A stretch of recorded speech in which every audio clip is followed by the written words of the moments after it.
जो खाना हम दुकानों में देखते हैं वो जादू से नहीं आता है। ये यहाँ पैदा होता है इन शांत फील्डों में, एक छोटे से बीज से शुरू होकर हाई हाई हाई ब्रांड और प्राइस टैग आने से पहले यहाँ सिर्फ जमीन, पानी, सूरज और किसान की कड़ी मेहनत थी।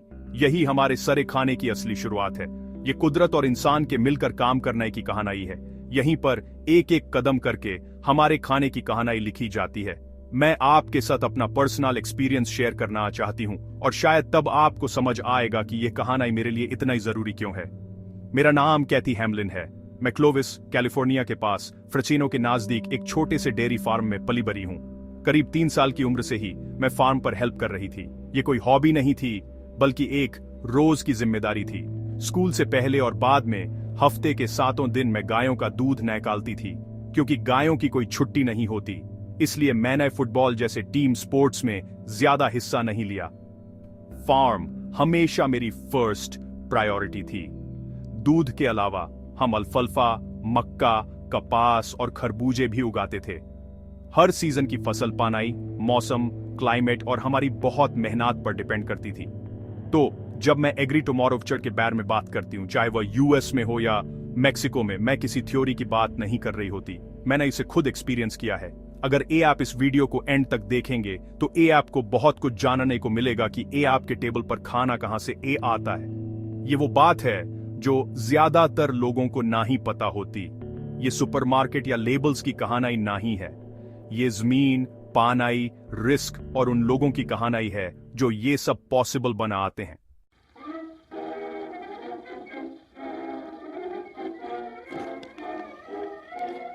जमीन, पानी और मौसम, ये 3 चीजें हर किसान के लिए बहुत ही इंपॉर्टेंट।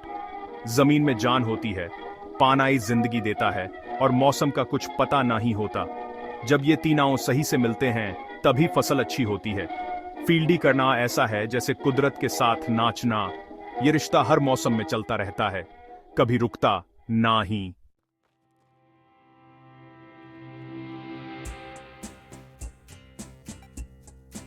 जमीन, पानी और मौसम के बाद एसबीए से जरूरी चीज है मेहनत। ये वो इंसानी एनर्जी है जो इन सभी एलिमेंट्स को एक साथ जोड़ती है।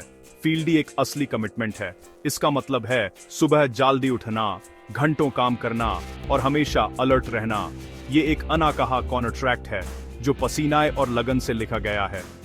जमीन हमें मौका देती है, लेकिन सिर्फ मेहनत ही यूज़े हकीकत में बदलती है।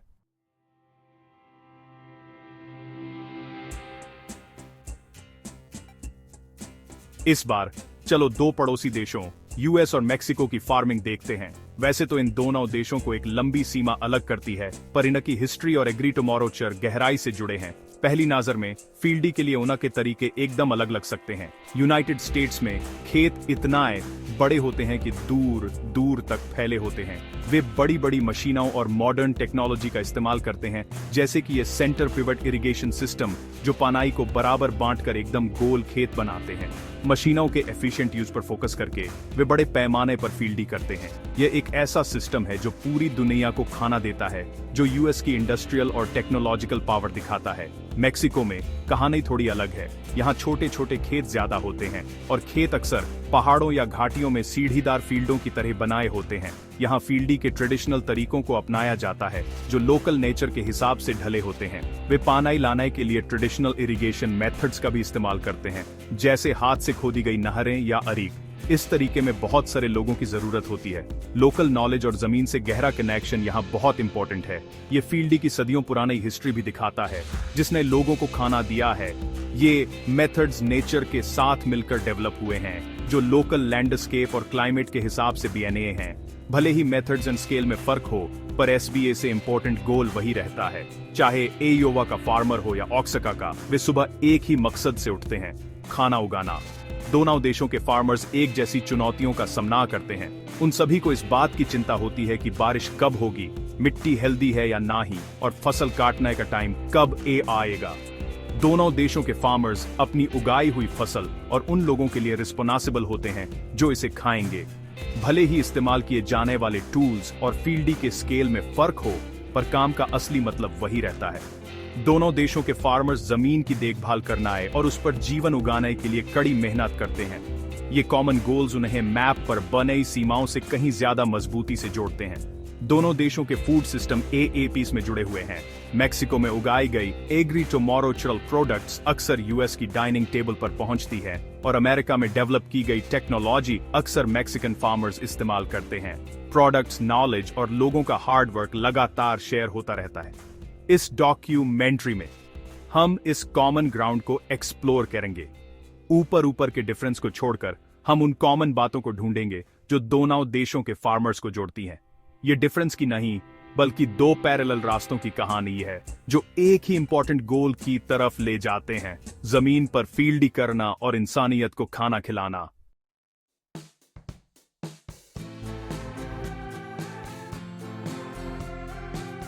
हम सुपरमार्केट में जो फल और सब्जियां देखते हैं वो हमारी थाली तक पहुंचने से पहले एक बहुत लंबा रास्ता तय करते हैं।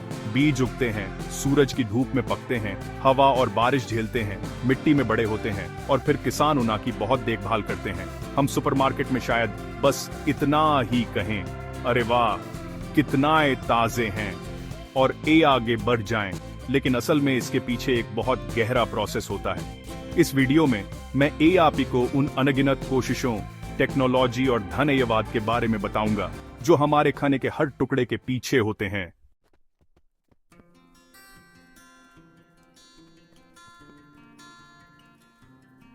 कोई भी टुमारो मिट्टी से शुरू होता है। मिट्टी सिर्फ जमीन नहीं है, यह हमारे प्लैनेट की लिविंग स्किन है और हर खेत में मिट्टी का कैरेक्टर बिल्कुल यूनिक होता है। किसान मिट्टी को एक पुराना दोस्त की तरह ट्रीट करते हैं जिसे वे अच्छी तरह से जानते हैं। उन्हें ठीक पता होता है कि यूएस से किस चीज की जरूरत है और वे आने वाली जनरेशंस का ध्यान रखते हुए यूएस की देखभाल करते हैं। मिट्टी एग्री टुमारो के इस पूरे सफर में एक साइलेंट और भरोसेमंद साथी है।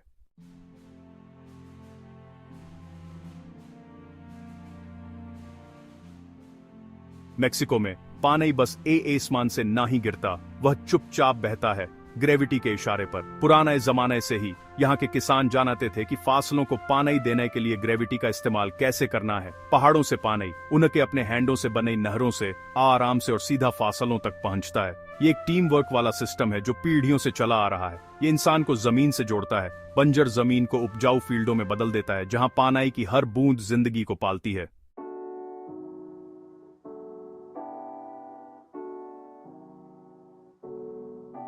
ये सिंचाई की नालियां किसानों के लिए उतना ही इम्पोर्टेंट जितना ही हमारे शरीर के लिए नासें।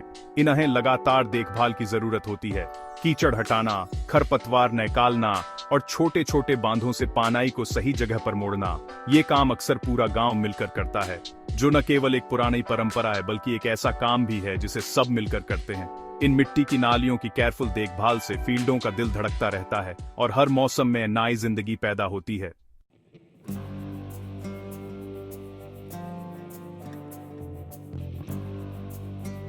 यूएस के मिडवेस्ट में जहां फील्ड्स दूर दूर तक फैले हुए हैं, सर्कुलर इरिगेशन सिस्टम्स इन बड़े बड़े एरियाज पर हरे सर्टोमोरोज बनाते हैं। ये बड़े बड़े मशीन जैसे मैकेनिकल वाटर कैरियर गहरे अंडरग्राउंड सोर्सेज से पानी निकालते हैं और फिर यूज फील्ड्स पर इक्वली डिस्ट्रीब्यूट करते हैं। इसकी वजह से सूखे रीजनाज में भी फार्मर्स अच्छी फसल उगा पाते हैं। फार्मिंग का पुराना सवाल, जमीन को पानी कैसे दें, इन मॉडर्न टेक्नोलॉजीज में अपना जवाब पाता है।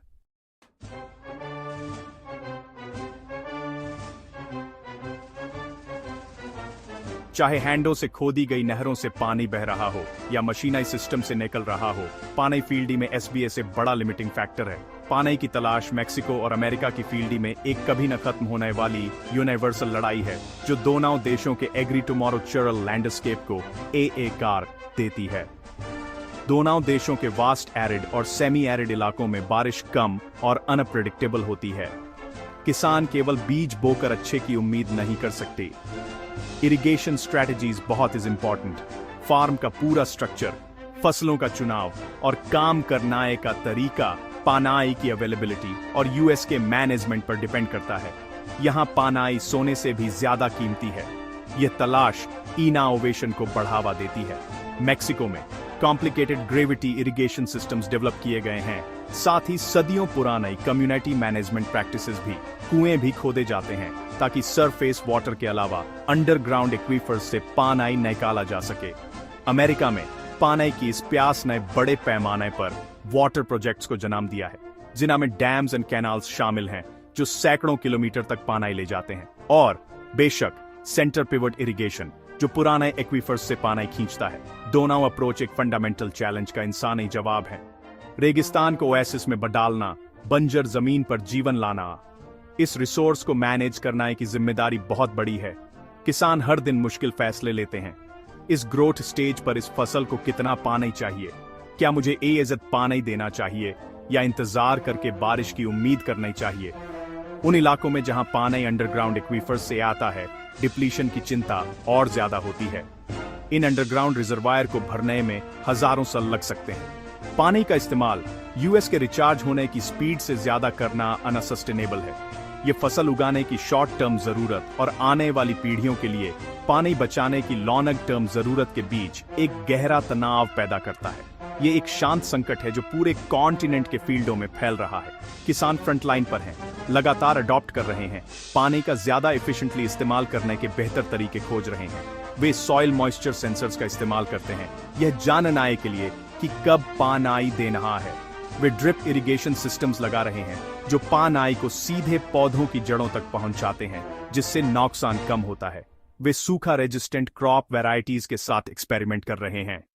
पानी की तलाश सिर्फ ज्यादा पानी खोजने के बारे में नहीं है, ये कम पानी से ज्यादा करने के बारे में है।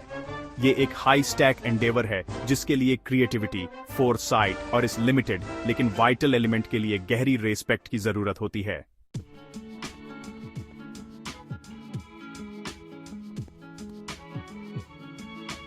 अच्छी मिट्टी किसी भी किसान का एसबीए से कीमती खजाना होती है, जो खेत में पूरी लाइफ का बेस है। लेकिन मिट्टी की हेल्थ अपने एप नहीं आती, इसे बहुत ध्यान से रखना पड़ता है और ये कई सालों की मेहनत का रिजल्ट है। पुराना टाइम से ही किसान जानते थे कि जितना जमीन से लिया है उतना ही यूज वापस भी देना होगा। जैसे एक ही खेत में अलग अलग फसलें उगाना, जिसे क्रॉप रोटेशन कहते हैं, मिट्टी में न्यूट्रिएंट्स का बैलेंस बनाए रखने में हेल्प करता है। फलियां वाली फसलें जैसे बीनस या अल्फाल्फा उगाने से मिट्टी में नेचुरली नाइट्रोजन बढ़ जाती है, जिससे केमिकल फर्टिलाइजर्स की जरूरत कम हो जाती है। ये पुराने तरीके हैं जो मिट्टी की फर्टिलिटी बनाए रखने के लिए जनरेशन टू जनरेशन पास होते रहे हैं। एक और इम्पोर्टेंट तरीका है कवर क्रॉप्स या हरी खाद का यूज करना। मेन फसल की कटाई के बाद जमीन को खाली छोड़ने के बजाय हम राई या क्लोवर जैसी फसलें उगाते हैं। ये फसलें बेचने के लिए नहीं उगाई जाती। इना का मकसद मिट्टी को प्रोटेक्ट करना होता है। इना की जड़ें मिट्टी को मजबूती से पकड़े रखती हैं, जिससे हवा और बारिश से होने वाले मिट्टी के कटाव को रोका जा सकता है। जब इन कवर क्रॉप्स को मिट्टी में मिलाया जाता है, तो ये जरूरी ऑर्गेनिक मैटर को मिट्टी में वापस कर देती है, मिट्टी की स्ट्रक्चर को सुधारती है, यूएस की वाटर होल्डिंग कैपेसिटी को बढ़ाती है, जिससे पूरी जमीन ज्यादा उपजाऊ हो जाती है। यह ऐसा है जैसे मिट्टी को एक गर्म कंबल से ढकना और यूज एक न्यूट्रिशियस मील खिलाना। टुडे कल नाउ टिल या कंजर्वेशन टिलेज जैसे तरीकों पर ज्यादा ध्यान दिया जा रहा है, जिनमें मिट्टी को कम से कम छेड़ा जाता है। ट्रेडिशनल फार्मिंग में हर बुवाई से पहले मिट्टी की जुताई की जाती थी और यूज तैयार किया जाता था। हालांकि इससे मिट्टी बुवाई के लिए बेहतर हो जाती थी, लेकिन इससे मिट्टी का बायोलॉजिकल बैलेंस भी बिगड़ जाता था और इससे कटाव या ऑर्गेनिक मैटर का नुकसान हो सकता था। नई ओटिल फार्मिंग में किसान नई फसलें सीधे उस मिट्टी में बोते हैं जहां पिछली फसलों के अवशेष बचे होते हैं। इस तरह मिट्टी को लगभग ना ही छेड़ा जाता है, एक अच्छी स्ट्रक्चर बनाती है, पानी मिट्टी में बेहतर तरीके से जाता है और मिट्टी ज्यादा कार्बन स्टोर कर पाती है। ये ऐसा है जैसे फील्डी घास के मैदानों या जंगलों की मिट्टी में होने वाली नेचुरल प्रोसेस को कॉपी कर रही हो। मिट्टी की देखभाल एक लॉन्ग टर्म इन्वेस्टमेंट है। इसके रिजल्ट्स शायद तुरंत न दिखें, लेकिन टाइम के साथ वे और ज्यादा क्लियर होते जाते हैं। अच्छी मिट्टी अच्छी फसलें पैदा करती है। ऐसी फसलें सूखे और बीमारियों के लिए ज्यादा रेसिस्टेंट होती हैं। इससे महंगे केमिकल फर्टिलाइजर्स और पेस्टिसाइड्स पर डिपेंडेंस भी कम हो जाती है। एसबीए से इम्पोर्टेंट बात यह है कि हमें यह एनाश्योर करना होगा कि यह जमीन फ्यूचर जनरेशंस को लगातार खिला सके। कई किसानों के लिए यह बहुत बड़ी रिस्पॉन्सिबिलिटी है। वे उम्मीद करते हैं कि जब उन्हें यह जमीन मिली थी, यूएस से बेहतर कंडीशन में इसे अपने बच्चों के लिए छोड़कर जाएंगे। वे खुद को ऐसे गार्डियंस के रूप में देखते हैं जो एक लेगेसी को आगे बढ़ा रहे हैं। इस इनविजिबल फाउंडेशन की देखभाल करना एक एक्सपीरियंस्ड और डेडिकेटेड किसान की असली पहचान है।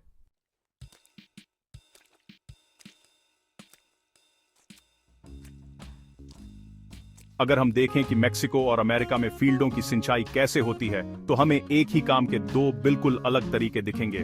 मेक्सिको में जो पारंपरिक ग्रेविटी इरिगेशन सिस्टम है, वो कम्युनिटी स्पिरिट और कमाल की अडेप्टेबिलिटी दिखाते हैं। यहाँ पानी को सबकी साझा चीज माना जाता है और पूरा गांव मिलकर इसका बंटवारा करता है। जमीन की बेनावट का इस्तेमाल करके ये सिस्टम पानी को फील्डों तक आसान और नेचुरल तरीकों से पहुंचाते हैं। इसमें बहुत मैनुअल लेबर और सबकी मिलीजुली कोशिश लगती है। किसान खुद अपने फील्डों में पानी पहुंचाते हैं। इसमें बहुत मेहनत लगती है। इससे उनका पानी और उस जमीन से गहरा रिश्ता बन जाता है जिसे वो पानी मिलता है। वहीं अमेरिका में खासकर बड़े फार्म्स पर हमें एक ऐसा तरीका दिखता है जो इंडिविजुअलिटी और हाई टेक पर फोकस करता है।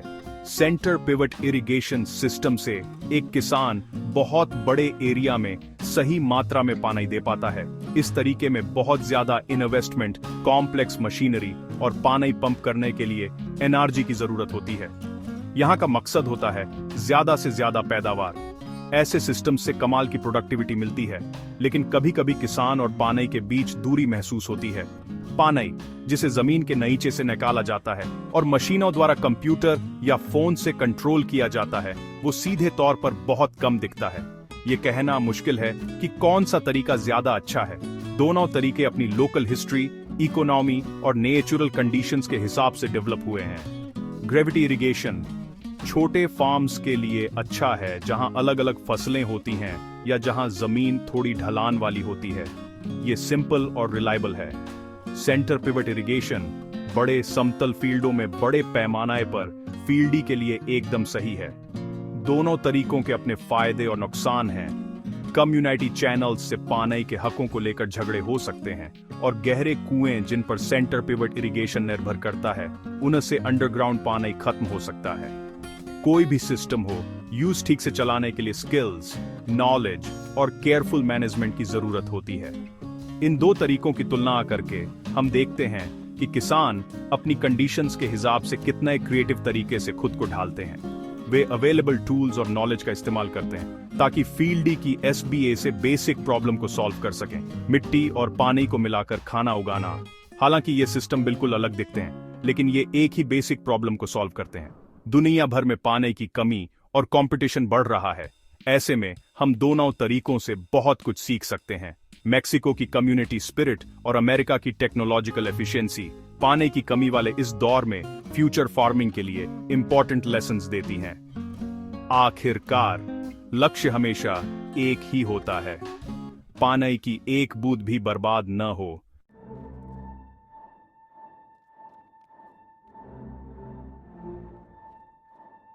बीज बोने से पहले जमीन को तैयार करना पड़ता है। सब कुछ मिट्टी से शुरू होता है। हम खेत जोतते हैं, प्लान बनाते हैं, बेस्ड तरीके चुनाते हैं, कभी कभी गहरी जुताई करते हैं, कभी खाद डालते हैं, जैसे कोई केयरिंग हाउसवाइफ स्प्रिंग के लिए अपने गार्डन बेड्स तैयार करती है। यह सारी मेहनत इसीलिए की जाती है ताकि फ्यूचर की फसल अच्छी हो। ये अनसीन एफर्ट्स ही फ्यूचर की पैदावार का बेस हैं। अब जमीन रेडी है।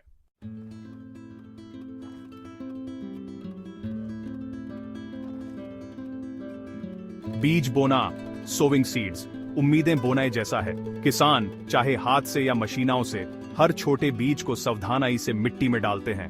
पुराने जमाने से एज तक दुनिया भर के किसान एक ही चीज करते आ रहे हैं, जमीन तैयार करना, बीज बोना और अंकुरों के उगने का इंतजार करना। उन सब की उम्मीदें एक जैसी होती हैं। अब जमीन तैयार है और जल्द ही ग्रोथ का शांत मिरेकल शुरू होगा।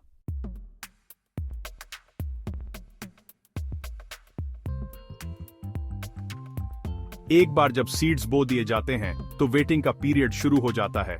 जमीन के अंदर सीड जागता है, गहरी जड़ें जमाता है और स्प्राउट सूरज की तरफ बढ़ता है। जब पहले ग्रीन शूट्स मिट्टी से नेटोमोरते हैं तो फार्मर्स रिलीफ की सांस लेते हैं। हालांकि इस स्टेज पर अभी भी बहुत अनसर्टेनिटी है, लेकिन जब खेत ग्रीनरी से भर जाते हैं तो अच्छी फसल की होप जाग जाती है।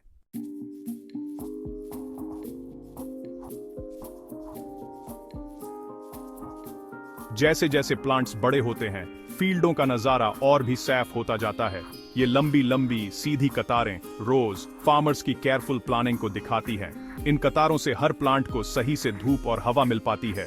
साथ ही पानी देने, हाथ से काम करने या मशीनों से काम करने में भी यही आसानी होती है, जिससे हर प्लांट हेल्दी तरीके से बढ़ता है। आखिर में हमें इंसान और नेचर की बनाई हुई एक ऐसी तस्वीर दिखती है जो जिंदगी और ऑर्डर से भरी होती है। ये रेनेसांस की पेंटिंग्स जैसी है, जहां सब कुछ अपनी जगह पर और एकदम परफेक्ट लगता है।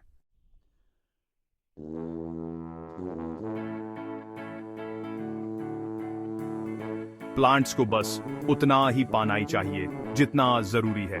बहुत कम मिलेगा तो वे सूख जाएंगे, बहुत ज्यादा मिलेगा तो जड़ें सड़ जाएंगी। एक किसान के लिए सही बैलेंस ढूंढना एक चैलेंज होता है, जिसमें वेदर, प्लांट्स की ग्रोथ स्टेज और सॉइल टाइप को ध्यान में रखना पड़ता है। और यह असल में एक मुश्किल काम है। एनए टेक्नोलॉजीज जैसे सॉइल मॉइस्चर सेंसर्स पुराना एक्सपीरियंस के साथ मिलकर फार्मर्स को यह डिसाइड करने में मदद करती हैं कि कब और कितना पानी ही देना है।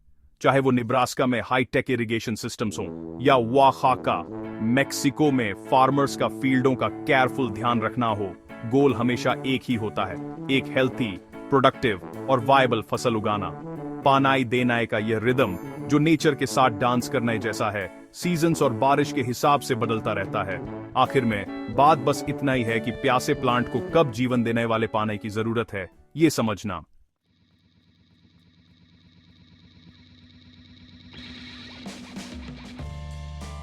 सूरज फील्डों के लिए एनर्जी का एसबीए जरूरी सोर्स है।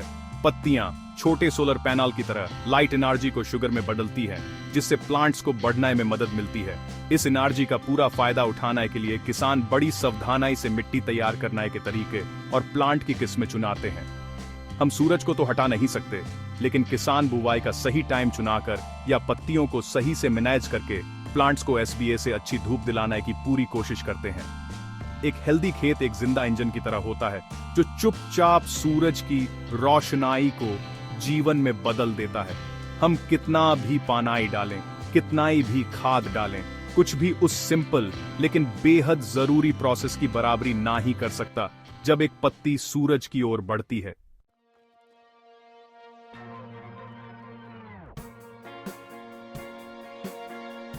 फील्डी सिर्फ हार्ड वर्क ना ही है, इसमें ऑब्जर्वेशन बहुत इंपॉर्टेंट है। हमें खेत में जाकर हर पत्ते को देखना होता है, ताकि हम छोटी से छोटी प्रॉब्लम को भी पहचान सकें इससे पहले कि वह बड़ी बन जाए।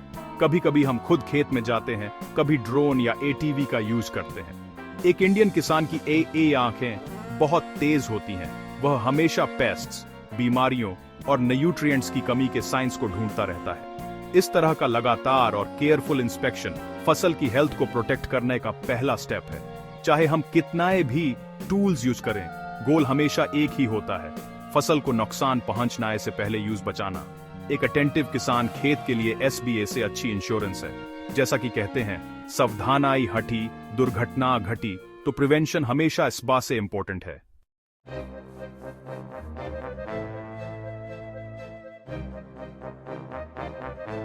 खरपतवार और पेस्ट हमेशा से किसानों के लिए एक बड़ी सिरदर्दी रहे हैं। ये या तो फसलों से पोषक तत्व छीन लेते हैं या उन्हें सीधे नुकसान पहुंचाते हैं। किसान हाथ से खरपतवार निकालते हैं, मशीनें यूज करते हैं और कभी कभी इनासे और पेस्ट से डील करने के लिए स्पेशल पेस्टिसाइड्स का भी इस्तेमाल करते हैं। एसबीए से इंपॉर्टेंट बात यह है कि उन्हें पूरी तरह से खत्म न किया जाए, बल्कि नेचर के साथ एक बैलेंस बनाया जाए। स्मार्ट पेस्ट और डिजीज मैनेजमेंट के लिए पुराना टुडे आए हुए तरीकों और नए साइंटिफिक अप्रोचेस का कॉम्बिनेशन चाहिए, जैसे मजबूत प्लांट वैरायटीज चुनाना या फील्डों में बेनिफिशियल इंसेक्ट्स छोड़ना और पेस्टिसाइड्स का इस्तेमाल तभी करना जब बहुत जरूरी हो। हमारा गोल यह है कि पेस्ट को इस तरह कंट्रोल किया जाए कि वे फसल को ज्यादा नुकसान न पहुंचाए, न कि उन्हें पूरी तरह से खत्म कर दिया जाए। हर खेत पेस्ट और बीमारियों के साथ एक बैटल ग्राउंड जैसा है, लेकिन सही मेथड्स का इस्तेमाल करके हम यह लड़ाई जीत सकते हैं। अपनी फसल को बचाना अल्टीमेटली नेचर के साथ हारमनाई में रहना है।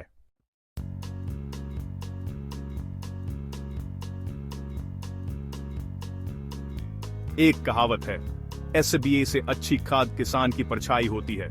इसका मतलब है कि किसान हमेशा अपनी फसलों की देखभाल के लिए खुद मौजूद रहता है। फसलों का रोजाना बारीकी से निरीक्षण करने से छोटी छोटी समस्याओं को तुरंत पहचाना जा सकता है, चाहे वह सूखी मिट्टी हो या टूटी हुई बाड़। खेत का ए कार, चाहे जो भी हो, ऐसी सावधानी से की गई देखभाल फसल के विकास के लिए बहुत इंपॉर्टेंट। टेक्नोलॉजी किसान को ज्यादा इफेक्टिवली काम करने में हेल्प कर सकती है, लेकिन एसबीए से इम्पोर्टेंट बात खेत में खुद मौजूद रहना और फसलों पर नजर रखना सो है। फसल का हेल्दी विकास किसान की कड़ी मेहनत और यूएस की स्किल्स का एसबीए से अच्छा सबूत है। जिस खेत की देखभाल अच्छे से की जाती है वह हमेशा अच्छी फसल देता है।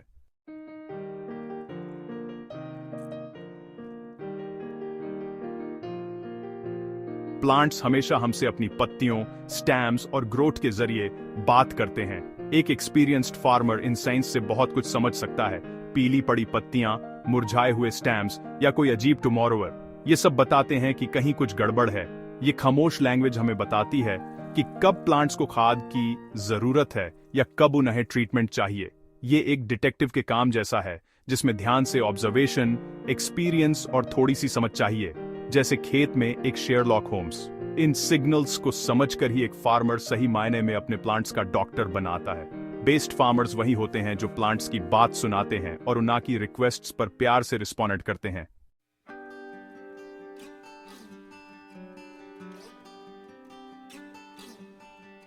फसल के बढ़नाए और पकनाए का प्रोसेस एक लंबी वॉक जैसा है। ये एक छोटे नाजुक पौधे से शुरू होता है और धीरे धीरे एक मजबूत मैच्योर पौधे में बदल जाता है। इस स्टेज के लिए बहुत पैशंस और लगन की जरूरत होती है। इसमें कोई इंस्टेंट जादू नहीं होता। जैसे लैंघे के वाइनमेकर्स को पता है कि एक शानदार बारोलो या बारबरासे को बनाना में टाइम लगता है, बहुत टाइम लगता है। इसके बजाय ग्रोथ एक ग्रेजुअल प्रोसेस है, स्टेप बाय स्टेप। हर दिन पौधा थोड़ा और लंबा होता है, तना थोड़ा और मजबूत होता है और पत्तियां ज्यादा सूरज की रोशनाई इकट्ठा करती हैं।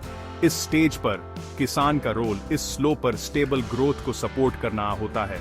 ये कोई स्प्रिंट नहीं है, बल्कि एक मैराथन है। यह हफ्तों और महीनों की लगातार मेहनत और ध्यान का नतीजा है। जैसे एक कैथेड्रल बन आ ना आ, ईंट इन ईंट करके, या हमारे केस में पत्ती पत्ती करके। काम की स्पीड फसल की नीडों और सीजन की रिदम से तय होती है। शुरुआती हफ्तों में खरपतवार नायकालना और यह पक्का करना जरूरी है कि यंग प्लांट्स को जड़ें जमाने के लिए पर्याप्त पानी मिले। जैसे जैसे प्लांट्स बढ़ते हैं और उनकी पत्तियां फैलती हैं, कई वीड्सों को शेड मिलती है और किसान पेस्ट्स और बीमारियों की निगरानी पर ध्यान दे सकता है। फिर पॉलिनेशन और फ्लावरिंग का क्रिटिकल स्टेज आता है, एक नाजुक पीरियड जो फ्यूचर की फसल तय करता है। इसके बाद प्लांट्स अपनी फाइनल स्टेज में एंटर करते हैं। अपनी सारी एनर्जी फलों, दानाओं या जड़ों को बढ़ाने में लगाते हैं, कटाई का इंतजार करते हुए। इस पूरे लंबे प्रोसेस के दौरान किसान हमेशा अगले कदम के बारे में सोचता रहता है, ये सोचकर कि प्लांट्स को फ्यूचर में किस तरह के पानी और न्यूट्रिएंट्स की जरूरत होगी। वे मौसम का पूर्वानुमान चेक करते हैं, बारिश या गर्मी के हिसाब से अपनी एक्टिविटीज प्लान करने की कोशिश करते हैं। यह नेचर के साथ चेस खेलना जैसा है और कुछ हफ्तों या महीनों में कटाई के लिए अपने टूल्स तैयार करते हैं। यह दूरदर्शिता बहुत जरूरी है। किसान हमेशा प्रेजेंट और फ्यूचर दोनों में एक साथ रहता है। वे एज फसल उगाते हैं, लेकिन कल की प्लानिंग पहले से ही कर रहे होते हैं। यह धीमी प्रोग्रेस एक एक्यूमुलेशन का प्रोसेस है। पानी की हर बूंद, सूरज की हर किरण, मिट्टी में हर न्यूट्रिएंट, सब कुछ एंड रिजल्ट में कंट्रीब्यूट करता है। किसान का रोल इस एक्यूमुलेशन प्रोसेस में हेल्प करना है, रुकावटें दूर करना और प्लांट को यूएस की पूरी क्षमता तक पहुंचने में सपोर्ट करना है। जब एएपी कटाई के लिए तैयार एक मैच्योर फसल का खेत देखते हैं तो एएप जानते हैं कि यह पैशंस वाला काम साल भर की मेहनत का नतीजा है। मकई के ऊंचे तनाए, गेहूं के भारी सिर जो हवा में झूल रहे हैं, फलों से लदी टमाटर की बेलें, यह सब धीमी पर स्टेबल ग्रोथ, समय की ताकत, देखभाल और पैशंस का सबूत है।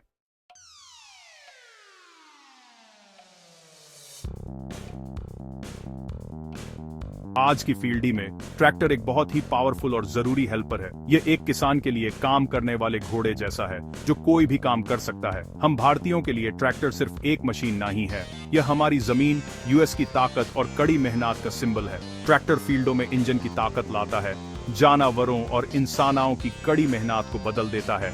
यह इंडस्ट्रियल रेवोल्यूशन जैसा है, जब फैक्ट्रीज में नई नई मशीनें आती थीं जो दुनिया बदल देती थीं। ट्रैक्टर हल, बीज बोने वाली मशीनें और कल्टीवेटर को खींच, धकेल या मूव कर सकता है। यह खेत में कई हैंडों वाले भगवान शिव जैसा है जो कोई भी काम कर सकता है। टुडे कल के ट्रैक्टर सिर्फ मशीनें नहीं हैं, ये एसी वाली आरामदायक कैबिन है जो एडवांस टेक्नोलॉजी से भरी है। यह एक हाई टेक मोबाइल ऑफिस जैसा है जहां एए आराम से काम कर सकते हैं। एज ट्रैक्टर फील्डी में एक बहुत ही वैल्यूएबल पार्टनर है। यह भारतीय फील्डी का बैकबोन है। इसके बिना एएज की फील्डी की टुमारो अपना भी नहीं की जा सकती।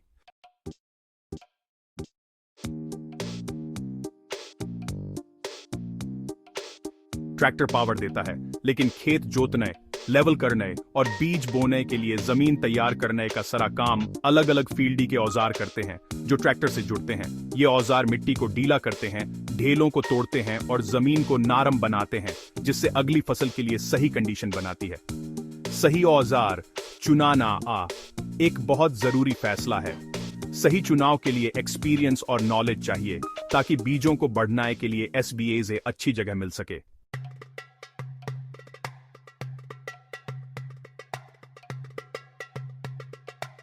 जब जमीन तैयार हो जाती है तो बरी ए आती है सीडर्स या प्लांटर्स की। ये बीजों को सही गहराई और सही दूरी पर डालते हैं ताकि वे अच्छे से बढ़ सकें। टुडेकल की मशीनें बहुत एडवांस्ड होती हैं। इनमें हाईटेक टेक्नोलॉजी का इस्तेमाल होता है ताकि बीज एकदम सही जगह पर पड़े। इन टेक्नोलॉजी से हर पौधा एक जैसा और हेल्दी उगता है और हर बीज को बढ़ने का बेस्ट मौका मिलता है।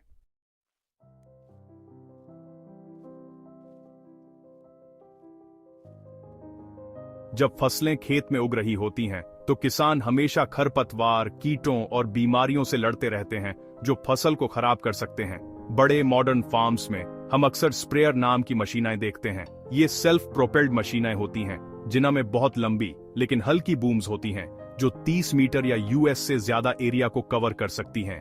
इन बूम्स पर कई नोजल लगे होते हैं जो टैंक के लिक्विड को एक बारीक धुंध में बदल देते हैं और यूज उगते हुए पौधों पर बराबर से स्प्रे करते हैं।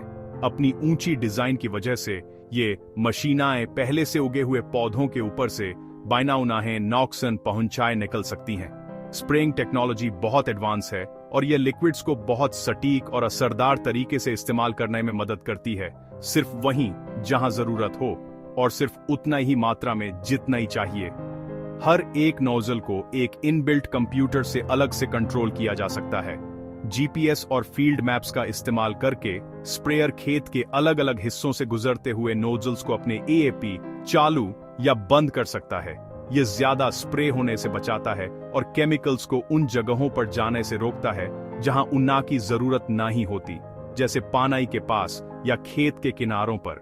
यह सेक्शन कंट्रोल टेक्नोलॉजी न केवल पैसे बचाती है बल्कि पर्यावरण पर केमिकल्स के असर को भी काफी कम करती है।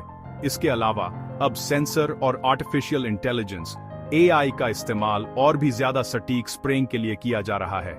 कुछ स्प्रेयर में कैमरे लगे होते हैं जो रियल टाइम में वीड्सों का पता लगाते हैं। सिस्टम सिर्फ वीड्सों के ऊपर नोजल्स को चालू करता है और लिक्विड स्प्रे करता है। इसे सिलेक्टिव स्प्रेइंग कहते हैं। यह तरीका पूरे खेत में स्प्रे करने की तुलना में हर्बिसाइड के इस्तेमाल को 90% तक कम कर सकता है। यह एक बेहतरीन मिसाल है कि कैसे टेक्नोलॉजी किसानों को स्मार्ट और इको फ्रेंडली फील्डी करने में मदद करती है। पूरे खेत की प्रॉब्लम को हल करने के बजाय वे सिर्फ प्रॉब्लम वाले एरिया पर ध्यान देते हैं। हालांकि बड़ी मशीनें इंप्रेसिव होती हैं, स्प्रेइंग छोटे पैमाने पर भी की जा सकती है। उदाहरण के लिए टस्कनई या साउथ टिरोल के छोटे ऑर्गेनिक फार्म्स में किसन बैकपैक स्प्रेयर का इस्तेमाल करते हैं और सिर्फ समस्या वाले एरिया को ट्रीट करते हैं। यह मैनुअल तरीका बहुत सटीक होता है और लिक्विड को सिर्फ टारगेटेड पौधों पर लगाने की सुविधा देता है। चाहे वह हाईटेक बड़ा स्प्रेयर हो या एक साधारण बैकपैक स्प्रेयर, उनका बेसिक काम करने का तरीका एक ही होता है। स्प्रेयर फसलों को बचाने के लिए सटीक टूल्स होते हैं। ये किसानों को पौधों को उन खतरों से बचाने में मदद करते हैं जो पूरी फसल को खराब कर सकते हैं।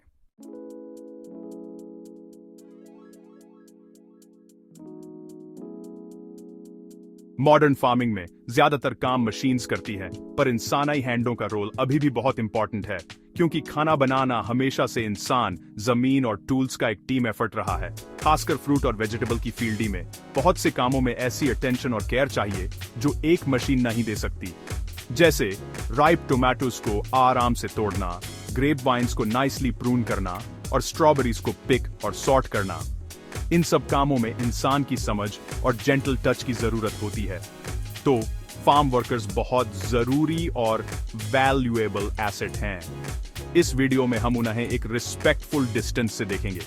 हम उनके फेस पर क्लोजअप नहीं करेंगे, बल्कि उनके काम करने के तरीके पर फोकस करेंगे, उनके रिदम पर, उनके स्किल्ड मूवमेंट्स पर और उस इंपॉर्टेंट रोल पर जो वो हमारे टेबल तक खाना पहुंचाने में निभाते हैं।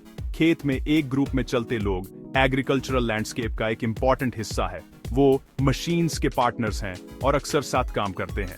मशीन्स के हार्वेस्ट करने के बाद भी वर्कर्स को सॉर्टिंग, ग्रेडिंग और पैकिंग के लिए जरूरत होती है। ये क्वालिटी कंट्रोल का एक इंपॉर्टेंट काम है जो मशीन्स नहीं कर सकती। इंसान और मशीन का रिश्ता कॉम्प्लीमेंट्री है। ट्रैक्टर जमीन जोतता है, जिससे लोगों के लिए हाथ से प्लांटिंग या वीडिंग करना आसान हो जाता है। इरिगेशन सिस्टम्स पानी देती हैं, जिससे वर्कर्स की केयर में क्रॉप्स हेल्थी ग्रो करती हैं। इस काम में बहुत फिजिकल एफर्ट, स्टैमिना और स्किल चाहिए।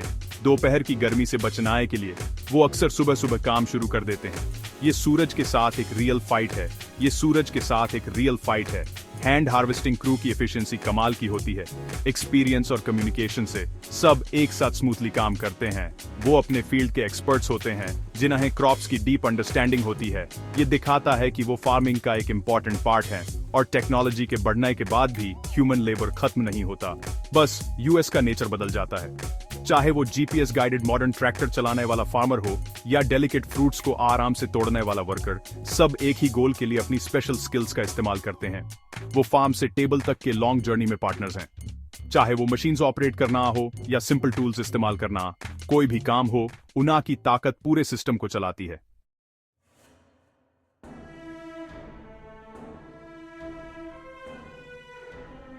हार्वेस्टिंग मतलब फसल की कटाई। फार्मर्स की कड़ी मेहनत और एफर्ट्स का एसपीएज इम्पोर्टेंट पार्ट है। जब उनकी मेहनत फाइनली रंग लाती है, ये एक क्रूशियल मोमेंट होता है जब इन्वेस्टमेंट का रिटर्न मिलता है। कॉर्न, व्हीट और सोयाबीन जैसी फसलों के लिए हार्वेस्टिंग मशीनों का यूज करके की जाती है। यहीं पर बड़ी और पावरफुल एग्रीकल्चरल मशीन्स काम आती हैं। कंबाइन हार्वेस्टर जैसा कि नाम से ही पता चलता है, हार्वेस्टिंग के कई ऑपरेशंस को एक ही मशीन में कंबाइन कर देता है। ये फसल को काटता है। अनवांटेड पार्ट्स जैसे कि डंठल और पत्तियां को वैल्यूएबल ग्रेन से अलग करता है और क्लीन ग्रेन को एक बड़े स्टोरेज बिन में टुमारो कलेक्ट करता है। एएज एक कंबाइन हार्वेस्टर को काम करते देखना बहुत शानदार लगता है। इसकी पावर और एफिशिएंसी कमाल की है। ये फील्ड्स में इंजीनियरिंग का एक रियल वंडर है। जैसे एएप कोई टॉप क्लास जर्मन टेक्नोलॉजी देख रहे हों। ऐसी एक मशीन एक दिन में कई एकड़ फील्ड को हार्वेस्ट कर सकती है। पहले ये पूरे गांव का काम होता था। ये मैजिक लग सकता है, लेकिन ये सब जर्मन टेक्नोलॉजी की वजह से है, जो हमारी फेवरेट लग्जरी कार्स जितना ही प्रिसिजन वाली है। कंबाइन के सामने वाले हिस्से में स्पेशल अटैचमेंट्स होते हैं जो स्पेसिफिक क्रॉप्स के लिए डिजाइन किए जाते हैं। कॉर्न हेड्स में स्नाउट्स होते हैं जो प्लांट्स को मशीन में खींचते हैं, जबकि ग्रेन हेड्स में लंबी ब्लेड्स होती हैं जो व्हीट या सोयाबीन को काटती हैं। मशीन पूरी फसल को अंदर खींच लेती है। फिर अंदर घूमने वाले कंपोनेंट्स सीव्स और फैंस का यूज करके ग्रेन को अच्छी तरह से थ्रेश और क्लीन करती है। ये प्रोसेस कंटिन्यूअस और स्मूथ होता है, जैसे एक well oiled machine, well oiled machine. जैसे जैसे कंबाइन फील्ड में ए आगे बढ़ता है, यूएस का ग्रेन स्टोरेज बिन धीरे धीरे भरता जाता है। जब बिन भर जाता है तो एक ग्रेन कार्ट वाला ट्रैक्टर कंबाइन के ठीक बगल में आ जाता है। कंबाइन ऑपरेटर एक लंबी अनलोडिंग ट्यूब बाहर निकालता है, जिसे हम स्पाउट कहते हैं। और हार्वेस्टेड ग्रेन को ग्रेन कार्ट में लगातार ट्रांसफर करता रहता है। ये इटालियन मतलब यूरोपियन एफिशिएंसी का एक परफेक्ट एग्जाम्पल है। इससे कंबाइन बिना रुके हार्वेस्टिंग जारी रख पाता है, मैक्सिमम एफिशिएंसी पर काम करता है। खासकर उस छोटे प्रेशियस पीरियड में जब फसल अपनी ऑप्टिमल कंडीशन में होती है। ग्रेन कार्ट फिर ग्रेन को फील्ड के किनारे तक ले जाती है, जहां यूज ट्रकों में अनलोड किया जाता है, ताकि यूज स्टोरेज फैसिलिटीज या ग्रेन एलिवेटर्स तक पहुंचाया जा सके। हार्वेस्टिंग का मैकेनाइजेशन एग्रीकल्चर के स्केल और प्रोडक्टिविटी को बहुत बदल दिया है। ये उतना ही अलग है जितना एक बैलगाड़ी और एक हाई स्पीड ट्रेन। इसी की वजह से हमें अमेरिका के मिडवेस्ट के एंडलेस गोल्डन व्हीट फील्ड्स जैसे शानदार नाजरे देखने को मिलते हैं। वैसे हमारे रूसी ग्रामीण इलाकों में भी ऐसे ही कई खूबसूरत लैंडस्केप्स हैं। ये मशीनाएं एग्रीकल्चरल टेक्नोलॉजी का टॉप हैं। ये सदियों के इनोवेशन का नतीजा है। हम इन्हें जर्मन इंजीनियरिंग के मास्टरपीस कह सकते हैं। ये फील्ड्स के जायंट्स हैं, पावरफुल टूल्स जो हमें एक अबंडेंट हार्वेस्ट देते हैं, जो कभी एक स्लो मैनुअल प्रोसेस था, अब एक हाई स्पीड एडवांस्ड ऑपरेशन बन गया है। इसे फसल के ग्रोथ साइकिल का एक पावरफुल कंक्लूजन माना जा सकता है।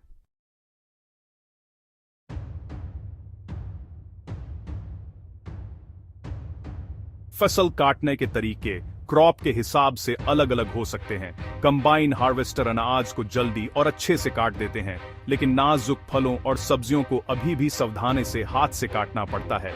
मशीनों से और हाथ से दोनों तरह से फसल काटना अच्छा है और दोनों ही जरूरी है। जब इन दोनों तरीकों को साथ में इस्तेमाल किया जाता है तो हमारी टेबल सचमुच बहुत अच्छी हो जाती है, जिससे हम कई तरह के प्रोडक्ट्स का मजा ले पाते हैं, जैसे किसी अच्छी रशियन दावत में होता है।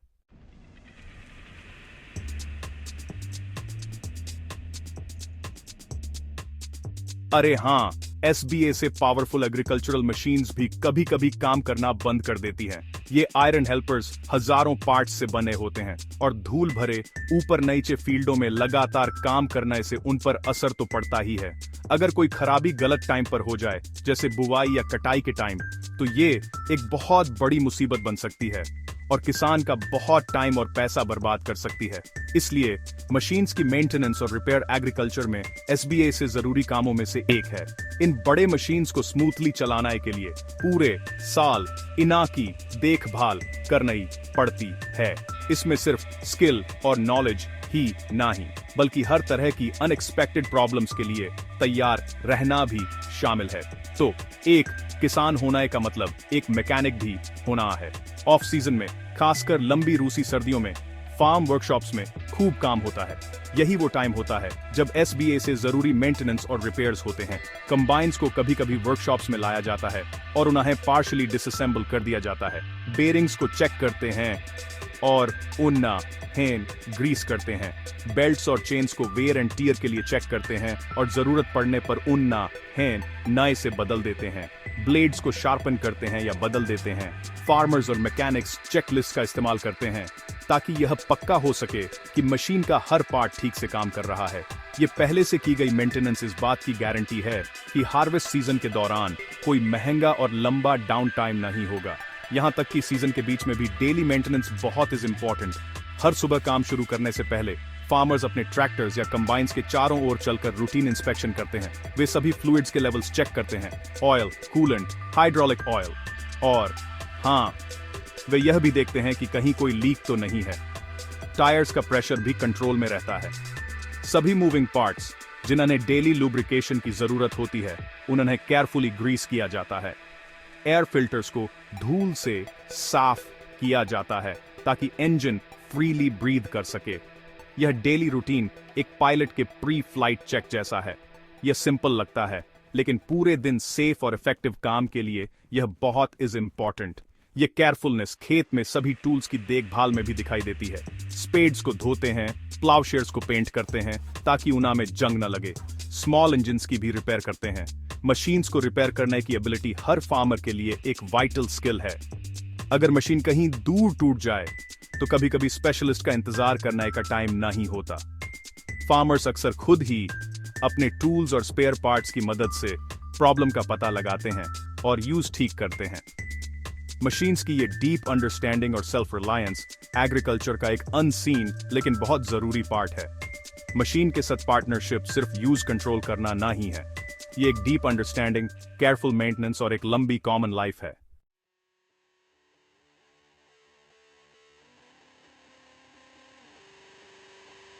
हार्वेस्ट वो पल है जिसका पूरे सीजन इंतजार किया जाता है। महीनाओं की कड़ी मेहनत, सब्र और उम्मीद इस आखिरी कोशिश में रंग लाती है। उगनाए की धीमी रफ्तार अब फसल काटनाए के तेज काम में बदल जाती है। अपनी मेहनत को फलते फूलते देखना दिल को खुशी और सुकून से भर देता है। हार्वेस्ट का मतलब है कि उगनाए का लंबा सफर एक बहुत ही खास और फायदेमंद तरीके से खत्म होता है।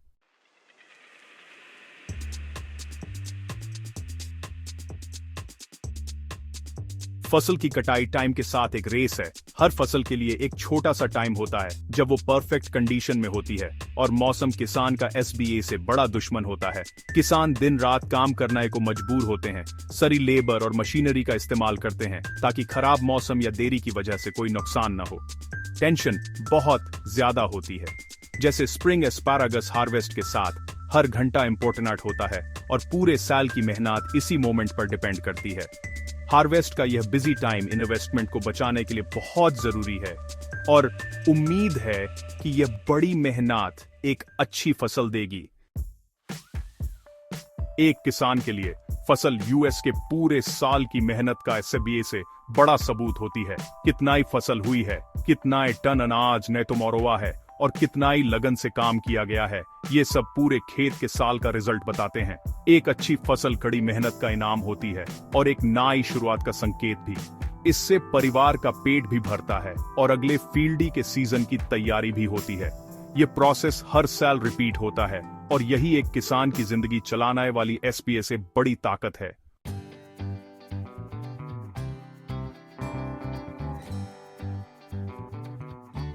फील्डी एक बिजनेस तो है, पर थोड़ा हटके। हर साल किसान बहुत पैसा लगाते हैं, पर कोई गारंटी नहीं कि इन्वेस्टमेंट का कुछ फायदा होगा। अक्सर उन्हें बीज, खाद, तेल, मशीनें और बाकी चीजों के लिए लोन लेना पड़ता है। ये वो रिस्क है जो हमारे किसान उठाते हैं। वे अपनी स्किल, मशीनों की कंडीशन और एसबीए से बढ़कर कुदरत पर डिपेंड करते हैं। हर दिन, हर घंटे किसान इस रिस्क का बोझ उठाते हैं जब वे फसल उगाते हैं। हार्वेस्टिंग वो टाइम है जब सारे दांव फाइनली काम आते हैं। रिस्क्स हर जगह हैं और वे कई तरह के होते हैं। अगर सूखा लंबा चला तो फसलें मुरझा जाएंगी और जो साल अच्छी कमाई दे सकता था वो बड़े नुकसान में बदल जाएगा। बस कुछ मिनटों की ओलावृष्टि पूरे साल की मेहनत को बर्बाद कर सकती है। अगर अर्ली फॉल में पाला पड़ जाए तो फसल पूरी तरह पकने से पहले खराब हो सकती है। बीमारियां पूरे खेत में फैल सकती हैं या पेस्टिस सारी फसल खा सकते हैं। ये सब किसानों के कंट्रोल में नहीं होता या लगभग कंट्रोल में नहीं होता। अगर वे सब कुछ सही भी करें तो भी वे उन हालातों की वजह से फेल हो सकते हैं जो उनके कंट्रोल में नहीं है। नेचुरल रिस्क्स के अलावा इकोनॉमिक रिस्क्स भी होते हैं। हार्वेस्ट के बाद किसान जिस कीमत पर अपनी फसल बेचते हैं वो अक्सर ग्लोबल मार्केट तय करता है और ये बहुत अनस्टेबल होती है। अगर किसानों को रिकॉर्ड तोड़ फसल भी मिले तो भी कीमतें इतना ही कम हो सकती हैं कि वे अपने खर्च भी पूरे न कर पाएं। वे कीमत तय नहीं करते, वे कीमत स्वीकार करते हैं। मतलब उन्हें वो कीमतें मानना ही पड़ती है जो मार्केट उन्हें सेलिंग के समय ऑफर करता है। इससे इस प्रोफेशन में अनिश्चितता और बढ़ जाती है। फील्डों में बम्पर हार्वेस्ट का मतलब हमेशा फाइनेंशियल रिपोर्ट में सक्सेस नहीं होता। रिस्क के साथ ये लगातार स्ट्रगल किसान की सोच को शेप करती है। ये एक खास माइंडसेट है, उम्मीद और रियलिज्म का मिक्सचर। हर स्प्रिंग में उन्हें इतना होपफुल होना पड़ता है कि वे बीज बो सकें, सक्सेस की पॉसिबिलिटी पर यकीन कर सकें, पर उन्हें रियलिस्टिक भी होना पड़ता है। अपने फाइनेंस को केयरफुली मैनेज करना पड़ता है और यूजुअली क्रॉप इंश्योरेंस भी खरीदना पड़ता है जस्ट इन केस। इस रिस्क का बोझ वाकई बहुत बड़ा है। इसके लिए रिजिलियंस, करेज और अनिश्चितता को लाइफ के एक इंपॉर्टेंट पार्ट के रूप में एक्सेप्ट करना है कि एबिलिटी चाहिए। ये दुनिया को खिलाना है कि अनस्पोकन, अक्सर अननोटिस्ड रिस्पॉन्सिबिलिटी का एक हिस्सा है।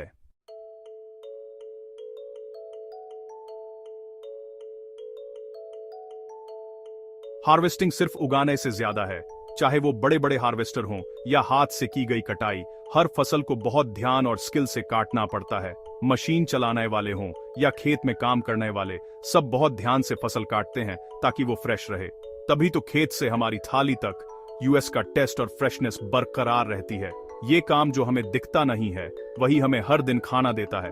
तो क्या हमें उन सभी को थैंक्स नहीं कहना चाहिए जो इसमें इतना ही मेहनत करते हैं?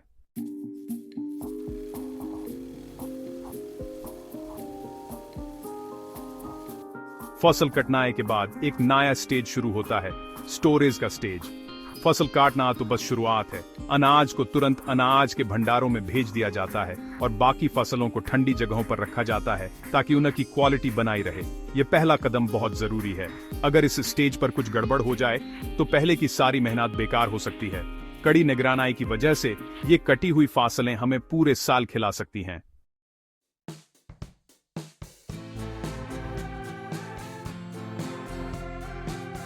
किसान की मेहनत सिर्फ काम नहीं है, ये जमीन और समाज से किया गया एक वादा है। हम सभी को खाना खिलाने की बहुत बड़ी जिम्मेदारी उनके कंधों पर है, लेकिन हम कंज्यूमर्स भी इस रिस्पॉन्सिबिलिटी को शेयर करते हैं। हमारी चॉइसेस और खाने के लिए हमारा केयरफुल एटीट्यूड, मतलब फूड वेस्ट न करना, बहुत मायने रखता है और पूरे सिस्टम को अफेक्ट करता है। किसान और कंज्यूमर दोनों पार्टनर्स हैं जो एक साथ काम करते हैं। खेत से लेकर हमारी थाली तक वे एक दूसरे को सपोर्ट करते हैं और एक साथ आगे बढ़ते हैं।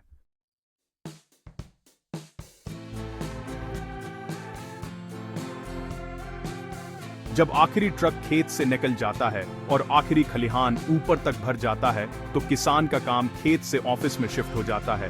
यहीं पर उन अनदेखी फार्म बुक्स का हिसाब किताब होता है। हिसाब किताब का समय आ गया है। ये सिर्फ साल भर में काटी गई फसल के टीएनएओ को गिनाना नहीं है, बल्कि उनकी कीमत भी तय करना है। किसान को साल भर में हुए सभी खर्चों को जोड़ना होगा। बीज, खाद, कीटनाशक, ईंधन, बीमा, मरम्मत और भी बहुत कुछ। ये सब महीनों पहले कर्ज के रूप में लगाया गया था। इन खर्चों के विपरीत ये सब महीनों पहले कर्ज के रूप में लगाया गया था। इन खर्चों के विपरीत फसल की बिक्री से हुई एए है। हिसाब किताब का ये काम खेत में काम करना है जितना ही महत्वपूर्ण है, क्योंकि ये फार्म की प्रॉफिटेबिलिटी तय करता है और यूएस के फ्यूचर सस्टेनेबिलिटी को अफेक्ट करता है। क्या ये सेल अच्छा रहा?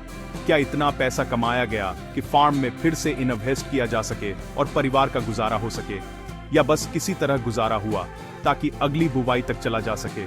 या एसबीए से बुरा, साल घाटे में रहा और फार्म और भी कर्ज में डूब गया? लेजर में लाए आंकड़े साल की कहानी बिना किसी लाग लपेट के बताते हैं। ये फील्डी की कठोर सच्चाई है। ये अकाउंटिंग एक प्लानिंग टूल भी है। पिछले सीजन के खर्चों और इनकम को एनालाइज करके किसान अगले सीजन के लिए बेहतर डिसीजन ले सकते हैं। शायद एक फसल दूसरी से ज्यादा प्रॉफिटेबल थी।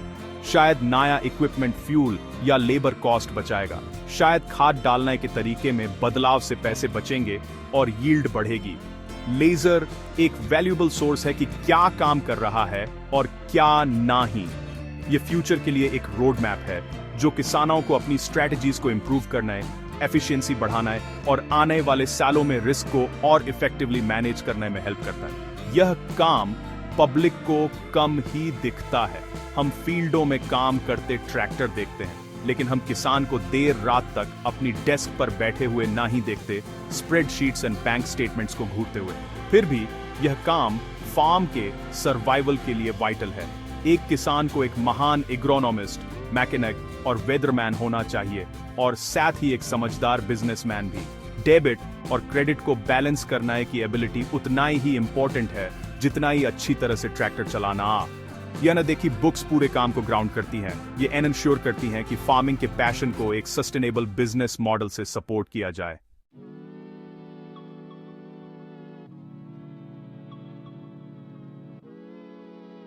फसल कटनाई के बाद जब सारी मशीनें हटा दी जाती हैं तो चारों ओर शांति छा जाती है। किसान खाली फील्डों को देखते हैं, एक गहरी सांस लेते हैं, फिर वे जमीन, बारिश और सूरज को धन्यवाद देते हैं और बीते साल को याद करते हैं। इस शांत पल में किसान आराम कर पाते हैं, उन्हें अपने काम पर गर्व होता है और वे जमीन के साथ एक गहरा जुड़ाव महसूस करते हैं।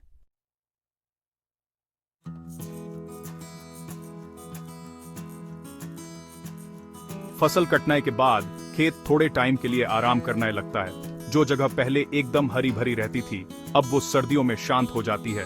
ठंडी जगहों पर मिट्टी जम जाती है और बर्फ से ढक जाती है। ये टाइम खराब नहीं होता, बल्कि ये फील्डी के लिए बहुत जरूरी होता है। जैसे जानवर सर्दियों में सोते हैं, सर्दियों में रेस्ट करनाए से मिट्टी ठीक हो जाती है और अगली बार उगनाए के लिए ताकत जमा करती है। जमनाए और पिघलनाए से मिट्टी की क्वालिटी अच्छी होती है। जब स्प्रिंग आता है और बर्फ पिघलती है तो पिघला हुआ पानी अगली फसल के लिए बहुत काम आता है। जैसे कि एल्ब्रस की चोटियों से पिघला हुआ पानी। खेत मरता नहीं है, वो बस सो रहा होता है, जैसे भालू अपनी गुफा में सोता है। इस टाइम में फार्मर्स की लाइफ भी बदल जाती है। फसल बोने और काटने के बिजी टाइम से अलग सर्दियों में काम थोड़ा स्लो और डिटेल में होता है। वे अगले सेल की प्लानिंग करते हैं, बीज ऑर्डर करते हैं, फील्ड की मीटिंग्स में जाते हैं और एसबीए से इम्पोर्टेंट अपनी मशीनों को रिपेयर और मेंटेन करते हैं। फार्मर्स की वर्कशॉप में काम चलता रहता है, लेकिन खेत शांत रहते हैं। इस चेंज से फार्मर्स को फिजी टुमारो भी और मेंटली रेस्ट करने का टाइम मिलता है। बिजी सीजन के बाद की थकान दूर करने और अगले सीजन के लिए तैयार होने का। सोया हुआ खेत जैसे फ्यूचर के लिए सीक्रेट्स और उम्मीदें छुपाए रखता है। बर्फ और जमी हुई मिट्टी के नीचे नई लाइफ की पॉसिबिलिटी छुपी है। मिट्टी में जो छोटे छोटे जीव होते हैं वो एक्टिव भले न हो पर जिंदा रहते हैं। पिछले साल की फसल के बचे हुए टुकड़े धीरे धीरे सड़ते हैं, जिससे नए प्लांट्स के लिए मिट्टी तैयार होती है। फील्डों को सर्दियों में रेस्ट देना सस्टेनेबल फार्मिंग का एक इम्पोर्टेंट पार्ट है। जैसे हमारे पूर्वजों की खाली खेत छोड़ने की समझदारी भरी प्रैक्टिस। जैसे इंसान या जानवर रेस्ट करके ठीक होते हैं, वैसे ही मिट्टी को भी इस आराम की जरूरत होती है ताकि वो लंबे टाइम तक अपनी फर्टिलिटी और हेल्थ बनाए रख सके। ये फील्डी के साइकिल का एक शांत और पेशेंस वाला वेटिंग पीरियड है। सोए हुए फील्डों को देखकर फार्मर्स समझते हैं कि ये एंड ना ही है, बस एक छोटा सा ब्रेक है। उन्हें स्प्रिंग की उम्मीद दिखती है, एक नई शुरुआत की पॉसिबिलिटी। मिट्टी, पानी, टाइम और मेहनत का साइकिल जल्द ही फिर से शुरू होगा। खाली खेत एक सफेद कैनवास की तरह फार्मर्स का वेट कर रहा है कि वो नए सीजन की स्टोरी सुनाना शुरू करें। ये रेस्ट का टाइम फसल कटाई के सीजन का एक शांत एंड है और ग्रोथ का म्यूजिक फिर से बजनाए से पहले की जरूरी शांति है। ये फील्डी के साइक्लिक नेचर का प्रूफ है, जो नेचर के हमेशा चलने वाले साइकिल की तरह लगातार खुद को नया करता रहता है।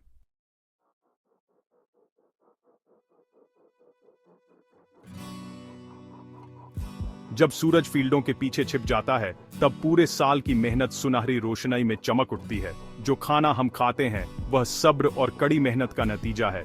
खाली जमीन से लेकर भरपूर फसल तक का सफर कुदरत, लगन और वक्त के साथ पूरा होता है। लेबल या ब्रांडेड होने से पहले खाना अनगिनत छोटे छोटे कामों का नतीजा है, जो हर दिन सूरज की रोशनी में किए जाते हैं।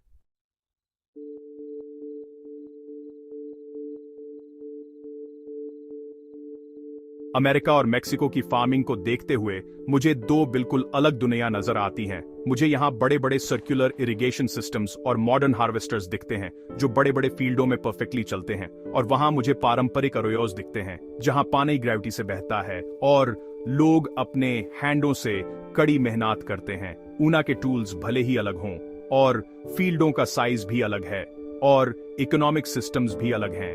अगर हम सिर्फ इन डिफरेंसेस पर फोकस करें तो यह सोचना आसान है कि ये बिल्कुल अलग कहानियां हैं, लेकिन तब हम एक बहुत जरूरी बात मिस कर देंगे।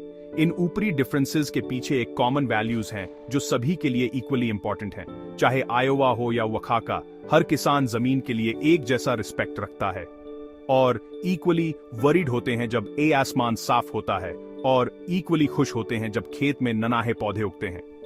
हर सीजन वे अपनी पूरी लाइफ दांव पर लगाते हैं, अनप्रिडिक्टेबल नेचर और मार्केट फ्लक्चुएशंस से जूझते हुए। वे जमीन के केयर टेकर्स हैं जो दुनिया का एसबीए से पुराना और एसबीआई से जरूरी काम करते हैं, जो हमारे समाज का एक इसेंशियल पार्ट है। ये कॉमन एक्सपीरियंस सीमाओं और लैंग्वेज बैरियर्स को पार करता है और मुझे लगता है कि यह इसी कॉमन एक्सपीरियंस की वजह से है कि हमें दुनिया के सभी किसानों के लिए एक डीप रिस्पेक्ट महसूस करना चाहिए। ऊना का काम दुनिया के एसबीए से इंपॉर्टेंट और टफेस्ट कामों में से एक है, फिर भी अक्सर इसे कम आंका जाता है। ये भूलना आसान है कि हमारा खाना कहां से आता है और इसके साथ ही इसे उगाने वालों के प्रति ग्रैटिट्यूड भी कम हो जाती है। उनके काम को अपनी आंखों से देखकर, उनकी स्ट्रगल्स को समझकर, उनकी स्किल को पहचान कर हम इस कनेक्शन को फिर से बना सकते हैं। रिस्पेक्ट अंडरस्टैंडिंग से शुरू होता है और रिस्पेक्ट तब और गहरा होता है जब हम उस बड़ी रिस्पॉन्सिबिलिटी को पहचान आते हैं जो वे हमारे लिए उठाते हैं। और बात यह नहीं है कि कोई एक तरीका बेहतर है, ये नहीं है कि छोटे फार्म्स बड़े फार्म से बेहतर हैं या ट्रेडिशनल मेथड्स नए टेक्नोलॉजी से सुपीरियर हैं, बल्कि बात यह है कि हमें दोनों के वैल्यू को पहचानना चाहिए। चाहे वह फार्मर हाईटेक ट्रैक्टर चला रहा हो या वह फार्मर हाथ से खोदे गए अरोयो के किनारे चल रहा हो, दोनों रिस्पेक्ट के हकदार हैं। वे दोनों लोगों को खाना खिलाने का एक इंडिस्पेंसिबल और वाइटल काम करते हैं। वे प्रॉब्लम सॉल्वर्स हैं, वे इनोवेटर्स हैं और वे ट्रेडिशंस के गार्डियंस हैं। वे एब्स्ट्रैक्ट फिगर्स नहीं हैं, बल्कि स्किल्ड, डेडिकेटेड लोग हैं जो हमारी ग्रैटिट्यूड और रिस्पेक्ट के हकदार हैं।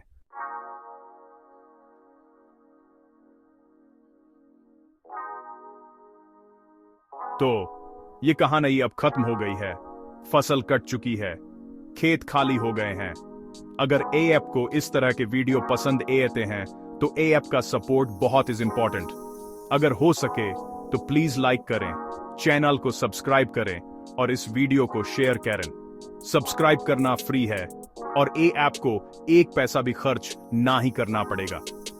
मेरे जैसे चैनल अब सिर्फ वॉच टाइम, लाइक और सब्सक्राइबर से ही ग्रो कर सकते हैं। अगर सब्सक्राइबर काउंट 1000 तक ना ही पहुंचता तो ये वीडियो मोनेटाइज ना ही हो पाएगा, और अगर पहुंच भी जाता है तो वॉच टाइम अभी भी बहुत इज इंपॉर्टेंट। अगर एएप किसी और तरह से मेरी हेल्प कर सकते हैं तो मैं बहुत ग्रेटफुल रहूंगा। एप नीचे दिए गए लिंक से मुझे एक कॉफी खरीद सकते हैं। एप को ऐसा करने की जरूरत नहीं है, लेकिन यह हमारे लिए एक बड़ा इनकरेजमेंट होगा कि हम एप के लिए ऐसे ही उपयोगी वीडियो बनाते रहें। जैसे ही यह सीजन भी खत्म होता है और सूरज ढलता है, फील्डी का महान चक्र फिर से शुरू हो जाता है। हार्वेस्ट का अंत बस एक नई बुआई की शुरुआत है। यहाँ तक कि जब खेत सर्दियों की बर्फ के नीचे सो रहे होते हैं, किसान पहले से ही स्प्रिंग की प्लानिंग कर रहे होते हैं। वे बीज ऑर्डर कर रहे होते हैं, नई फसल की किस्मों पर रिसर्च कर रहे होते हैं और अपने इक्विपमेंट को रेडी कर रहे होते हैं। फील्डी की कहानी का कोई असली अंत नहीं है। यह एक कभी न खत्म होने वाली कहानी है जो बदलते सीजन के साथ लगातार खुद को सुनाती रहती है। आराम और काम का चक्र, बुवाई और कटाई का चक्र, इना की कोई आखिरी चैप्टर नहीं है। यह डॉक्यूमेंट्री सिर्फ एक सीजन का एक स्नैपशॉट है। हमने एक खाली खेत से लेकर भरपूर हार्वेस्ट तक की पूरी प्रोसेस देखी है, लेकिन यह एक बहुत बड़ी कहानी का सिर्फ एक पार्ट है। अगला सीजन कैसा होगा? क्या इसमें बहुत बारिश होगी या सूखा पड़ेगा? क्या नई टेक्नोलॉजी काम करने के तरीकों को बदल देंगी? क्या किसान पानी बचाने के लिए नए तरीके अपनाएंगे या ज्यादा हेल्दी मिट्टी बनाएंगे? इन सवालों के जवाब अभी तक लिखे ना ही गए हैं। कहानी हमेशा बदलती रहती है और किसान अभी भी अपने फील्डों में अपने डिसीजंस के साथ इसे लिख रहे हैं। कहानी प्रकृति द्वारा पेश की गई चुनौतियों से भी बनाती है। यह कहानी जानबूझकर ओपन एंडेड है, कोई अचानक एंडिंग नहीं है और कोई फाइनल समरी नहीं है। मैं बस आपको एक खाली खेत के इस शांत और विचारशील नजारे के साथ छोड़ना चाहता हूं।